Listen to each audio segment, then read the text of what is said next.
Hi నమస్తే అండి. ఈరోజు మన డ్రీమ్ కిచెన్‌లో మిక్సీలో రుబ్బిన పిండితోటి గారెల్ని క్రిస్పీగా, సాఫ్ట్‌గా ఎలా ప్రిపేర్ చేసుకోవాలో చూపిస్తాను. చాలామంది మిక్సీలో రుబ్బిన పిండితో చేస్తే గట్టిగా వస్తాయంటారు. నేను చెప్పిన చిట్కాలు ఫాలో అయితే మీకు సాఫ్ట్‌గా వస్తాయి. ముందుగా మినపగుళ్ళను 7, 8 గంటలు ఖచ్చితంగా నానబెట్టాలి. 8 గంటల తర్వాత మిక్సీ జార్‌లో వేసేసుకొని, ఇలా కొంచెం వాటర్ యాడ్ చేసుకొని, ఇలా గట్టిగా ఈ కన్సిస్టెన్సీలో మనం పిండిని ప్రిపేర్ చేసుకొని పక్కన పెట్టేసుకోవాలి.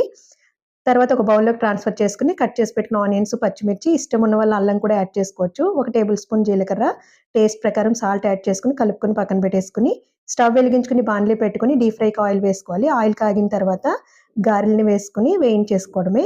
చాలామంది గారెలంటే లాంగ్ ప్రాసెస్ అని చెప్పి ఏదైనా స్పెషల్ అకేషన్‌కి మాత్రమే ప్రిపేర్ చేస్తారు.